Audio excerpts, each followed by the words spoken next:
Good morning दोस्तों। मैं भूपेश जवांगन निखार कोचिंग सेंटर दिल्ली राजहरा में आप सभी का हार्दिक स्वागत करता हूं। जैसे कि आप सभी को मालूम है कि 26 नवंबर को प्रत्येक वर्ष सीजीपीएससी अपना जो सिविल सर्विस एग्ज़ाम वाला नोटिफिकेशन जारी करता है, उसी के तहत कल भी अपना नोटिफिकेशन जारी कर दिया है एग्ज़ाम का शेड्यूल पूरा कि कब होना है एग्ज़ाम, कब से फॉर्म भराया जाना है, कब मेंस के एग्ज़ाम होगा, पूरा जारी कर दिया है। कितना-कितना पोस्ट है, कौन से पोस्ट के लिए मतलब कितना पद है, ये भी जारी कर दिया है। ठीक है? चलिए आज हम लोग जो है कल ही वाला जो नोटिफिकेशन आया उसका हम लोग विस्तृत अध्ययन करते हैं कि कितना पोस्ट आया हुआ है, कौन सा वाला जो पोस्ट है, कौन सा वाला अधिकारी पद है जिसमें बहुत सारे पोस्ट है, जिसमें संख्या ज़्यादा है, सिलेबस क्या है इसका, एज क्राइटेरिया क्या रहेगा, ठीक है? तमाम प्रकार के इसमें विस्तृत अध्ययन करेंगे। तो दोस्तों ये जो पल है बहुत ही खुशी का पल है, जिन लोग बहुत दिन से वेट कर रहे थे, लगभग ये जो है प्रत्येक साल होता है, वर्ष में सिर्फ एक ही बार होता है ये, ठीक है? और वो जो है इस टाइम पे होता है, ठीक है?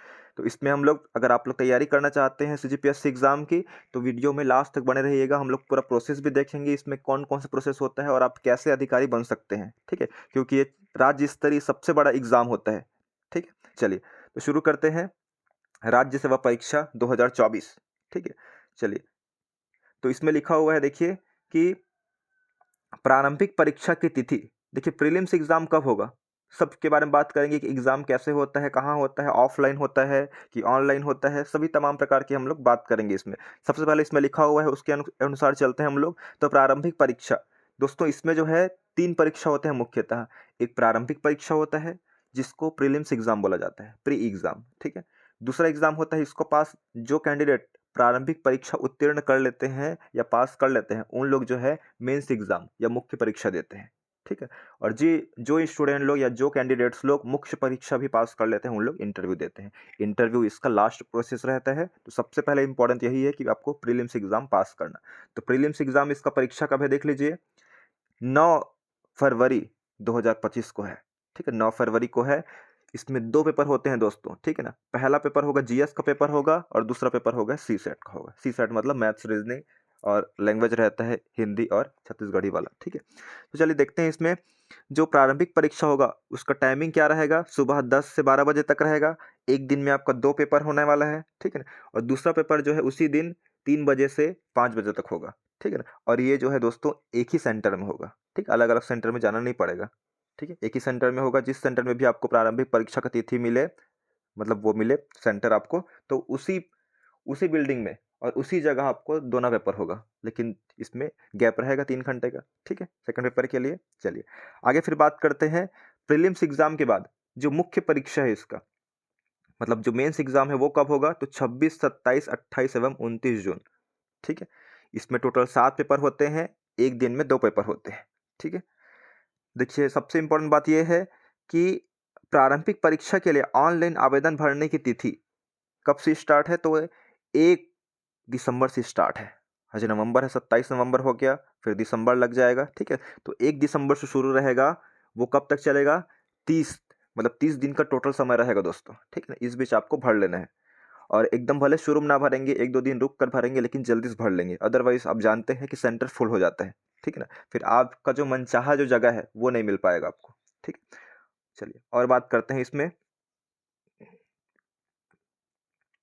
इसमें जो है दोस्तों फीस आपका नहीं लगेगा, फ्री रहता है, जो पोर्टल शुल्क बस लगेगा, ठीक है? और इसमें करेक्शन भी कर सकते हैं, ये है, कुछ गलती हो गया तो बाद में क्या है, आप करेक्शन भी कर सकते हैं, ठीक है? देखिए लिखा हुआ है इसमें, ठीक है?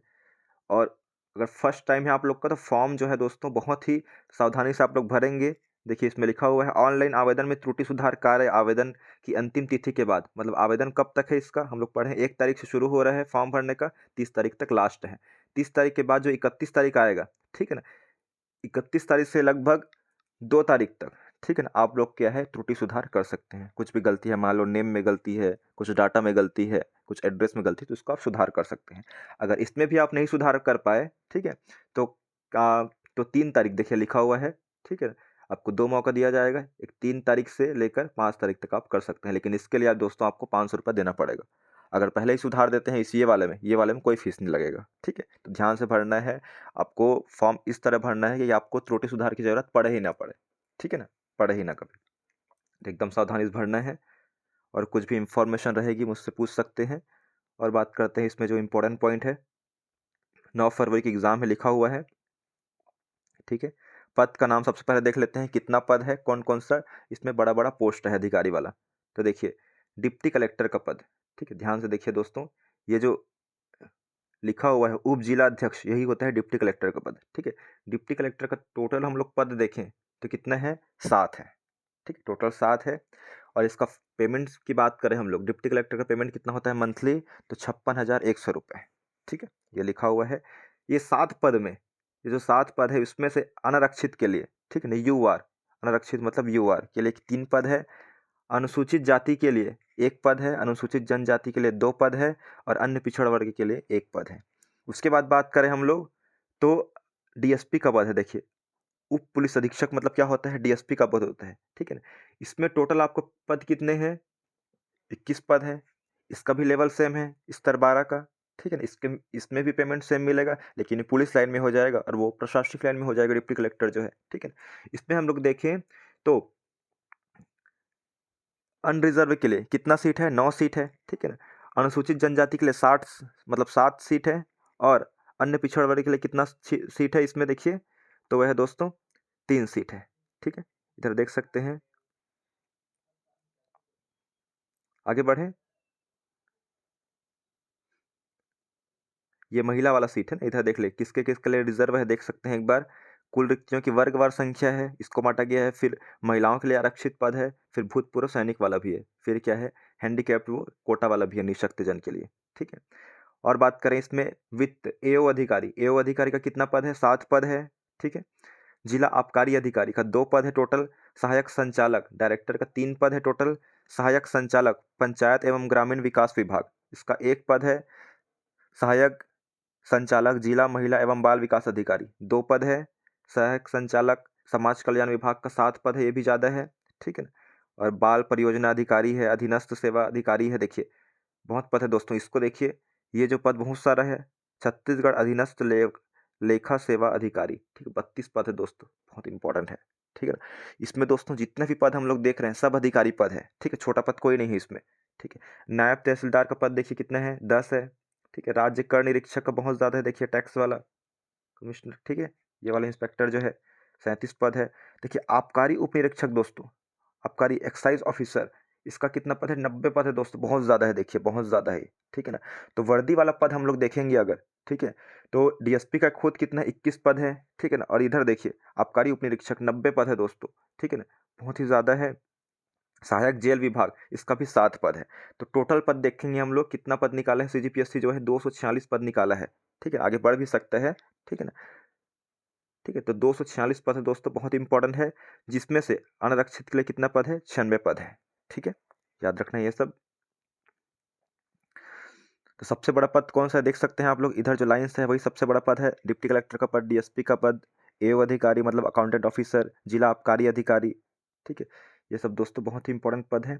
उसके बाद देखते हैं इसमें क्या लिखा हुआ है, आयु वाला देखते हैं हम लोग, तो आगे पता चलेगा हम लोग को। देखिए प्रारंभिक परीक्षा एवं मुख्य परीक्षा के लिए न्यूनतम अर्हता अंक प्रत्येक प्रश्न पत्र में अनारक्षित वर्ग के अभ्यर्थी को कम से कम 33% अंक तथा आरक्षित वर्ग को कितना पाना जरूरी है, 33% अंक पाना अनिवार्य है दोस्तों, याद रखिएगा, बहुत इंपॉर्टेंट है, देख लीजिए इसमें जो है, ठीक है। और बात करें इसमें, देखिए परीक्षा केंद्र कहाँ कहाँ रहेगा, सभी 33 जिलों में दिया हुआ है। अगर आप लोग बालोद के निवासी है, मैं तो बालोद का निवासी हूँ तो बालोद को देख रहा हूँ, ठीक है ना, बालोद का भी सेंटर दिया हुआ है दोस्तों, ठीक है, याद रखिएगा परीक्षा केंद्र सभी में दिया हुआ है। और मुख्य परीक्षा केंद्र अगर मेंस का एग्जाम होगा तो वो सिर्फ संभाग में रहेगा दोस्तों, सरगुजा, बिलासपुर, दुर्ग, बस्तर और रायपुर में होगा, ठीक है। अगर आगे देखें हम लोग, और परीक्षा जो ट्रेनिंग रहेगा, ठीक है ना, वो कितने साल तक रहेगा, 3 साल तक। चयनित अभ्यर्थी की नियुक्ति 3 वर्ष की परीक्षा पर की जाएगी, ठीक है, ये याद रखिएगा। उसके बाद है अगर हम लोग आयु सीमा की बात करें, आयु सीमा की बात करते हैं दोस्तों, इसमें लिखा है, ठीक है ना, 21 होना चाहिए दोस्तों, बहुत इंपॉर्टेंट, याद रखिएगा। देखिए इसमें लिखा हुआ है छत्तीसगढ़ शासन सामान्य प्रशासन विभाग के परिपत्र क्रमांक दिनांक की एवं छत्तीसगढ़ पुलिस कार्यपालिक सेवा भर्ती पदोन्नति नियम के अनुसार उप पुलिस अधीक्षक के लिए 21 से 28 वर्ष है। अगर उप पुलिस अधीक्षक बनना चाहते हैं, डीएसपी बनना चाहते हैं, तो 28 साल लास्ट रहेगा, 21 साल तो है ही, ठीक है ना। और लिखा हुआ है इसमें, देखिए, आयु सीमा में छूटे अनुसूचित जाति मतलब एसटी, एससी, ओबीसी, ओबीसी मतलब गैर क्रीमी लेयर वाला ओबीसी है ना, कि अभ्यर्थी के संबंध में उच्चतर आयु सीमा अधिकतम 5 वर्ष तक शिथिलनीय होगी, ठीक है, 5 वर्ष उसको दिया जाएगा एक्स्ट्रा। और लिखा है, कोई अभ्यर्थी जो छत्तीसगढ़ के भूतपूर्व सैनिक हो, उसे अपनी आयु में उसके द्वारा पूर्व में की गई समस्त प्रतिरक्षा सेवा की कालावधि कम करने की अनुज्ञा दी जाएगी, बशर्ते इसके परिणाम स्वरूप जो आयु है वह उच्चतम आयु से 3 वर्ष अधिक न हो, ठीक है, 3 वर्ष दी जा रही है। उसके बाद है, छत्तीसगढ़ शासन के स्थायी व अस्थायी शासकीय सेवकों के लिए कितना है, कर्मचारियों की अधिकतम आयु 33 वर्ष से अधिक नहीं होना चाहिए। यह रियायत आकस्मिक निधि से वेतन पाने वाले कर्मचारी, कार्यभारित कर्मचारी, परियोजना के लिए को भी अनुज्ञेय होगी, ठीक है, ये दिया हुआ है। चलिए आगे बात करते हैं हम लोग इसमें। तो स्थानीय निवासी जो, ठीक है, उनको जो है छूट मिल रही है इसमें। और बात करते हैं इसमें, तो ऊंचाई डीएसपी के पद के लिए, ठीक है, अगर डीएसपी का पद आप लोग अप्लाई करना चाहते हैं तो ऊंचाई कितनी रहनी चाहिए, हाइट आपकी, तो 168 सेंटीमीटर होनी चाहिए या उससे अधिक होनी चाहिए पुरुष के लिए। और महिला के लिए कितना है, 155 सेंटीमीटर। देख लीजिए दोस्तों, बहुत इंपॉर्टेंट है।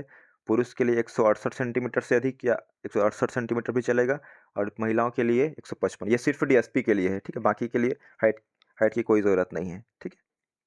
और डीएसपी का पद पाने के लिए व्यक्ति क्या है, निःशक्त नहीं रहना चाहिए, ठीक, हैंडीकैप्ड नहीं रहना चाहिए, ये याद रखना है।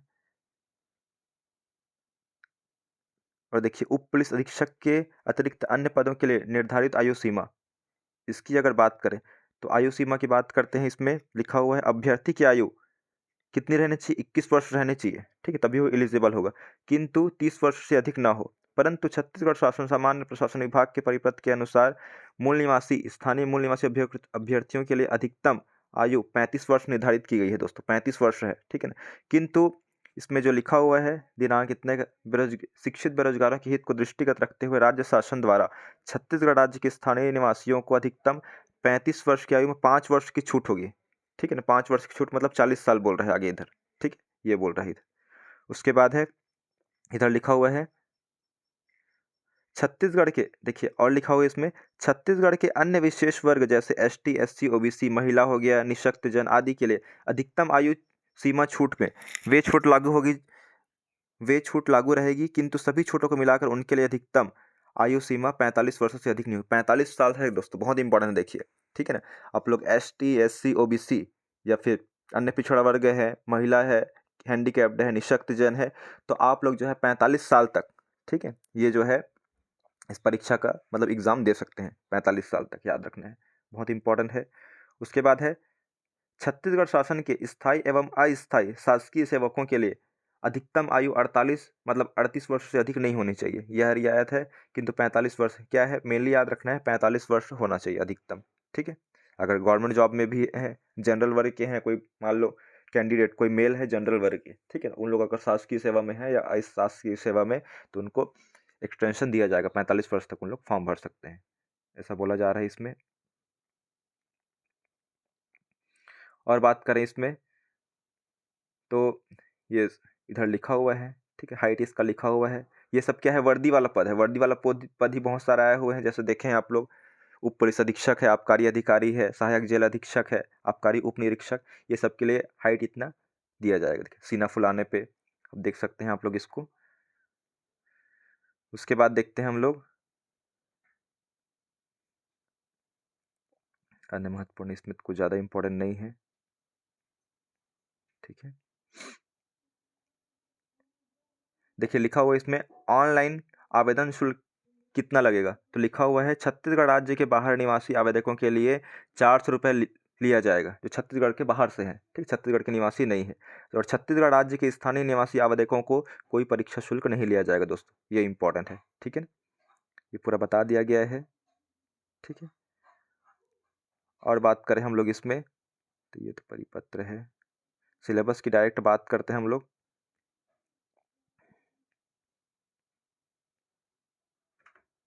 देखिए इसमें कौन कौन सा ग्रेड का है, देख सकते हैं, द्वितीय में कौन कहाँ तक आता है, डीएसपी है, ठीक है, डिप्टी कलेक्टर है, राज्य का आयुक्त है, ये सब पूरा है, ठीक है। द्वितीय और तृतीय करके मुख्य कार्यपालन अधिकारी भी है। और इसमें शुरू में बता दिया गया है सब जो है भारत का नागरिक तो होना चाहिए, ठीक है। और जो है इसमें और देख लेते हैं हम लोग, डायरेक्ट सिलेबस की बात करते हैं दोस्तों, और कुछ इसमें इम्पोर्टेंट नहीं है, ठीक है। जितना बताना था वो बता दिया हूँ मैं। इसमें जो है इंग्लिश में है, जिन लोग इंग्लिश में देखना चाहते हैं उन लोग इंग्लिश में देख लीजिए इसका, ठीक है।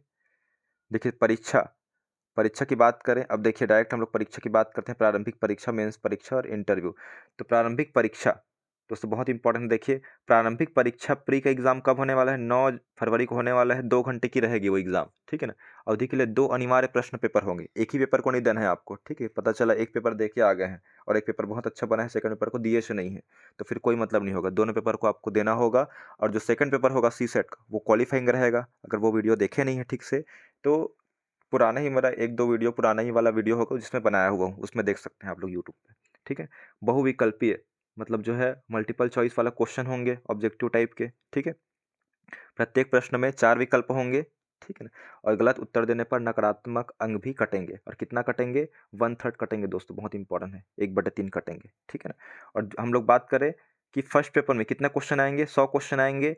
और प्रत्येक क्वेश्चन के लिए कितने अंक रहेंगे, 2 अंक रहेंगे। इसलिए क्या है, 100 प्रश्न रहेंगे, टोटल अंक कितने होते हैं, तो 200 हो जाएंगे, क्योंकि एक क्वेश्चन जो है 2 नंबर का रहेगा। और 2 घंटे की कुल अवधि रहेगी, ठीक है। पेपर जो है 10 से 12 बजे तक है फर्स्ट पेपर। उसके बाद सेकंड पेपर की बात करें तो इसमें भी सेम रहेगा, 100 क्वेश्चन रहेगा, प्रत्येक प्रश्न के लिए 2 अंक रहेंगे, जिससे 200 हो जाएगा टोटल मार्क्स। और समय जो है 2 घंटा, ठीक है। इसमें भी 1/3 माइनस मार्किंग किया जाएगा, ठीक है ना। इसमें याद रखना है दोस्तों कि न्यूनतम अर्हता प्रत्येक अनारक्षित वर्ग के अभ्यर्थी को, ठीक है, कितना, 33% अंक प्राप्त करना पड़ेगा। मान लो 100 क्वेश्चन आया है, हम लोग अनरिजर्व के लिए बात कर रहे हैं, जनरल कास्ट के लिए, ठीक है। तो मान लो 100 क्वेश्चन आए, इसमें आप लोग को 33 क्वेश्चन सही बनाना होगा, तब आप लोग सेकंड जो पेपर है उसको क्वालिफाई कर पाएंगे। और सेकंड पेपर को सिर्फ क्वालिफाइंग करना है। जैसे स्कूल कॉलेज में हम लोग पर्यावरण पेपर का एग्जाम देते थे, उसको सिर्फ पास बस करना होता था, उसका नंबर नहीं जुड़ता था। उसी प्रकार इसमें भी नहीं जुड़ेगा, प्रीलिम्स एग्जाम के उसमें जो मेरिट लिस्ट आएगा उसमें, ठीक। लेकिन इसको पास होना जरूरी है। तो 100 क्वेश्चन आएगा आएगा तो जनरल कैटेगरी को इसमें से 33 सही बिल्कुल बनाना होगा, तभी उन लोग आगे मतलब इसमें क्वालिफाई कर सकते हैं। और जो आरक्षित वर्ग रहेंगे, आरक्षित वर्ग मतलब एसटी, एससी, ओबीसी को 23 क्वेश्चन बनाना रहेगा, ठीक है। इनसे 10 क्वेश्चन कम बनाना रहेगा, मतलब 10 क्वेश्चन कम बनाएंगे, ज़्यादा भी बना सकते हैं, कोई दिक्कत नहीं है, लेकिन मिनिमम बता रहे हैं, ठीक है ना। ये पेपर प्राप्त मतलब पास करने के लिए। उसके बाद बात करें मुख्य परीक्षा की बात करें, ठीक है। तो मुख्य परीक्षा को देख लीजिए आप लोग। मुख्य परीक्षा दोस्तों इसमें जो है टोटल 7 पेपर होने हैं, टोटल 7 पेपर होने हैं। कौन कौन से पेपर होते हैं, देखिए फर्स्ट पेपर भाषा का होता है, सेकंड पेपर निबंध या ऐसे का होता है, थर्ड पेपर जो है ये भी जीएस का होता है, ठीक है। फोर्थ पेपर भी जीएस का, फिफ्थ भी जीएस का, सिक्स भी जीएस का और सेवन्थ भी जीएस का। और ये जो है प्रत्येक पेपर 3-3 घंटे के लिए होता है, ठीक है। और प्रत्येक पेपर कितने अंक का होता है, 200 अंक का, जिसमें हम लोग 7 को 200 से गुना करें, कितना आ जाता है, 1400 आ जाएगा। और साक्षात्कार या इंटरव्यू कितने नंबर का होता है, 100 नंबर का। तो टोटल कुल अंक कितना हो जाएगा, 1400 प्लस 100, 1500 हो जाएगा, ठीक है दोस्तों, ठीक। और जो मुख्य परीक्षा रहेगा वो लिखित परीक्षा रहेगा, जैसे स्कूल कॉलेज में आप लोग क्या है लिखते थे, ऑब्जेक्टिव नहीं रहेगा इसमें मुख्य परीक्षा, ठीक है। इसमें जो है हम लोग बाकी सिलेबस के बारे में नेक्स्ट वीडियो में बात करेंगे, लेकिन इसमें अभी देख लेते हैं, सिलेबस ही देख लेते हैं हम लोग मेन, ठीक है। देखिए प्रारंभिक परीक्षा का सिलेबस क्या है, सबसे पहले यही देखिए प्रारंभिक परीक्षा का सिलेबस। इसमें भाग 1 रहेंगे और भाग 2 रहेंगे। भाग 1 के अंतर्गत देखिए दोस्तों बहुत इंपॉर्टेंट है, प्रारंभिक परीक्षा की बात कर रहे हैं, जीएस का पेपर, ठीक है ना।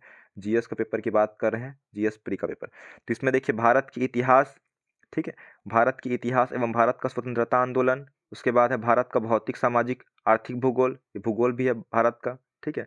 भारत का संविधान है, ठीक है। भारत की अर्थव्यवस्था इकोनॉमिक्स है, साइंस एंड टेक्नोलॉजी है, ठीक है। भारतीय दर्शन कला साहित्य संस्कृति है, करंट अफेयर्स है और पर्यावरण है। इससे मिलकर आपका कितना क्वेश्चन आएगा, 50 क्वेश्चन आएगा, ठीक है ना।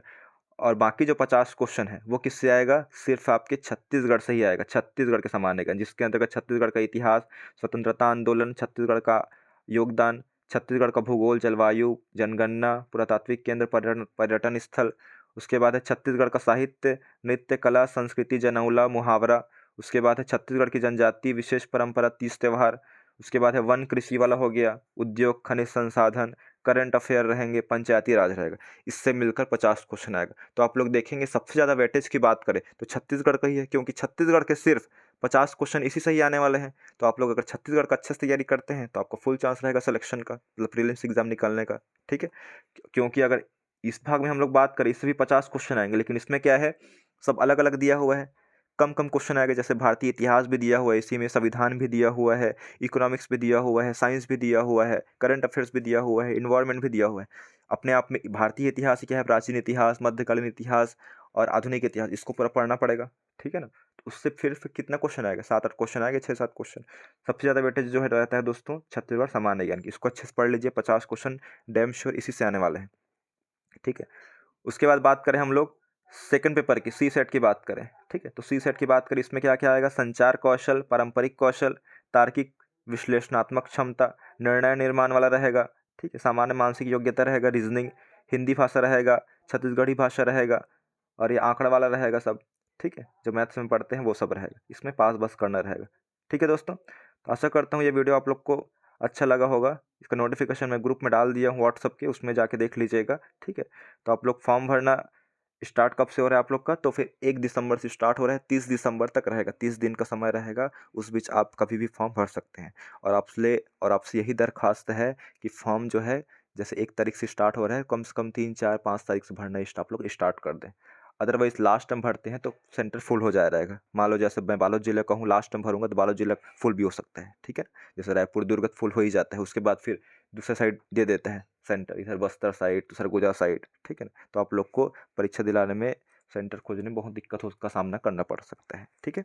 चलिए, और कुछ भी डाउट होगा तो आप लोग बिल्कुल पूछ सकते हैं। Thank you.